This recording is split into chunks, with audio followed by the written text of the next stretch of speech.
जाता है। बिस्मिल्लाहिर्रहमानिर्रहीम, अस्सलाम वालेकुम, welcome to my channel healthy life style with Shami Mukhtar. आज घर के मसालों से बने और बहुत ही उम्दा और लजीज़ किस्म के चपली कबाब मैं बनाने जा रही हूँ। आइए चलते हैं इसकी रेसिपी की तरफ। कीमा जो है मेरे पास तकरीबन 700 ग्राम है, जो कि मैंने वॉश करने के बाद स्ट्रेनर में रख दिया था। इसको बहुत ज़्यादा रेस्ट दे दिया था ताकि इसका सारा पानी जो है वो निकल जाए। इसके बाद तकरीबन 4 मेरे पास बड़े प्याज थे और 3 मेरे पास बड़े टमाटर हैं, और इसके बाद अदरक और हरी मिर्चें मौजूद हैं। इसमें मैंने लहसुन यूज़ नहीं किया है, सिर्फ अदरक और हरी मिर्चें हैं। इसके बाद 1.5 टेबल स्पून मेरे पास नमक है, 1.5 टेबल स्पून ही ज़ीरा है, 1.5 टेबल स्पून ही मेरे पास कुटा हुआ धनिया है, और 1.5 टेबल स्पून ही मेरे पास कुटी हुई मिर्च है। अब हम इसको बारीक पीसेंगे। ये देखें, अदरक और लहसुन पहले मैंने इसमें शामिल कर दिया है ताकि ये अच्छे से चॉप हो जाए। पहले इसको चॉप करने के बाद इसमें फिर मैं कीमा ऐड कर रही हूँ। कीमे को बहुत अच्छे से हमने बारीक पीसना है।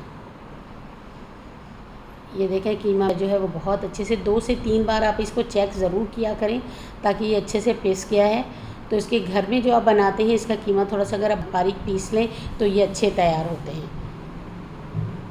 अब ये देखें, इसको हमने बाहर निकाल लिया है कीमे को, और इसमें प्याज और जो है हम टमाटर इसमें चॉप करेंगे। ये प्याज और टमाटर जो है इस तरीके से इतना हम इनको चॉप करेंगे कि ये ना तो बहुत ज़्यादा बारीक हो और ना बहुत ज़्यादा ये मोटा मोटा सा हो, ताकि हमारा कबाब टूटने ना पाए। ये देखें, अब हम इसको बार बार चेक करते रहेंगे।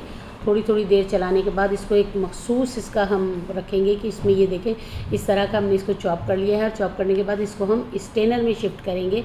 नीचे हमने इसका एक बाउल रख दिया है, और इसका ताकि सारा पानी जो है वो इसमें से निकल जाए, वरना हमारे कबाब जो है वो टूटना शुरू हो जाएंगे। पानी हम प्याज का और इसका जो है दोनों का हम निकाल देंगे।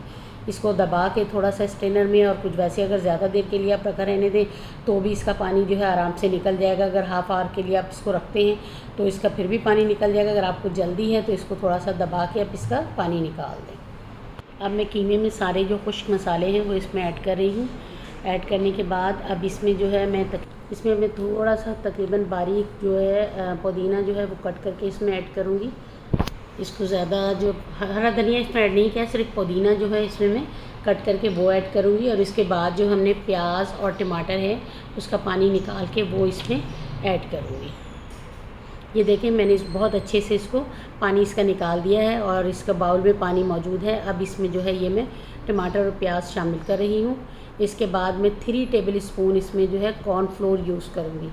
अगर आप चाहें तो इसमें तकरीबन 3 टेबल स्पून जो है आप मकई का आटा जो है वो हल्का सा सौते करने के बाद उसको रोस्ट करने के बाद आप उसको शामिल कर सकते हैं, लेकिन मैं कॉर्नफ्लोर यूज़ करती हूँ। 3 चम्मच इसमें कॉर्नफ्लोर के यूज़ कर रही हूँ, और एक अंडा इसी अच्छी बाइंडिंग भी हो जाती है और इसका जायका भी अच्छा होता है, तो अंडा भी इसमें लाजमी है। एक अंडा मैं इसमें शामिल कर रही हूँ। ये देखें, अब इसको बहुत अच्छे से जो है इसको मिक्स करूँगी। मिक्स करने के बाद इसको फिर मैं आधे घंटे के लिए रेस्ट दूँ। ये देखिए, हमारा बहुत अच्छे से जो है ये चपली कबाबों का मटेरियल जो है वो तैयार हो गया है। इसको अब मैं रेस्ट के लिए तकरीबन रख दूँगी। इससे कलर और लुकिंग आप देखिए कितनी अच्छी आ रही है। फिर टमाटर इसमें चॉप करके डालते हैं, जो कि बहुत आसानी से तैयार भी हो जाते हैं और बहुत जायकेदार बनते हैं। अब ये देखें, इनको फ्राई करने की आधा घंटा तकरीबन हो गया है। अब मैं इनको फ्राई कर रही हूँ। 2 तरीके आपको बनाने के बता रही हूँ। एक हाथ से भी बन सकते हैं, लेकिन अगर आप गीला कपड़ा लेकर प्लेट में इस तरह से रख लें तो इसमें बहुत अच्छा सा आपका कबाब तैयार होगा। थोड़े अगर आप बड़े बनाना चाहें तो ये देखिए, कपड़े की मदद से आप इसको गोलाई में भी ला सकते हैं इसके ऊपर से, और फिर आराम से कपड़ा उठाने के बाद ये देखें पूरा तरीका जो है आप इसका नोट कीजिएगा। देखिएगा किस तरीके से मैंने कपड़े के ऊपर कबाब बनाया है। और ये देखें, इस तरीके से उसको उठाना भी आसान है, और तवे पर मैंने आराम से इसको रख दिया है। इसी तरह से मैं दूसरा कबाब भी तैयार कर लूँगी। ये देखें, 3 कबाब जो हैं मैंने ऑलरेडी तैयार करके इसमें तवे पे मैंने डाल दिए हैं। अब इसके बाद जो है मैं हाथ से भी बनाऊंगी कबाब। हाथ से भी बहुत अच्छे बनते हैं कबाब। ये देखिए, हाथ की मदद से बना करके अब मैं इसी तरीके से इनको भी फ्राई कर लूँगी। इसको बहुत आराम से फ्लिप कीजिएगा, बहुत आसानी से इसको ये हो जाता है फ्लिप, लेकिन इसको पहले अच्छा सा थोड़ा सा सेकने दीजिएगा कि ये अच्छा सा रोस्ट हो जाए हमारा। उसके बाद आप इसको फ्लिप कीजिएगा कांटे से, और ये देखें चम्मच की मदद से बहुत आराम से। ये देखिए, इसकी भी एक ट्रिक है पलटने की, वरना ये टूट जाएंगे।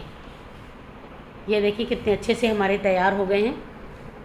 अगर आप मेरे चैनल पर न्यू हैं तो प्लीज़ मेरे चैनल को सब्सक्राइब करें, बेल आइकन प्रेस करें ताकि मेरी हर आने वाली वीडियो का नोटिफिकेशन आपको मिलता रहे। इंशाल्लाह आगे बहुत ही मज़ेदार रेसिपीज़ के साथ आपके साथ मुलाकात होती रहेगी। अब ये देखिए मेरे कबाब तो बहुत अच्छे से तैयार हो गए हैं। अब इसी की मदद से हम इसमें बर्गर भी बना सकते हैं।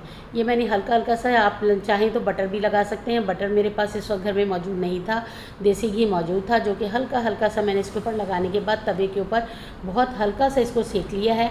अब इसमें कुछ भी लगाने की आपको ज़रूरत नहीं है क्योंकि हमारे कबाब बहुत स्पाइसी बने हैं। इसमें अगर आपके पास सलाद पत्ता है वो, अगर आइसबर्ग्स लेटर्स है तो वो आप इसमें ऐड कर लें। ये देखें, और बहुत आसानी से इसके हम बर्गर भी बना सकते हैं।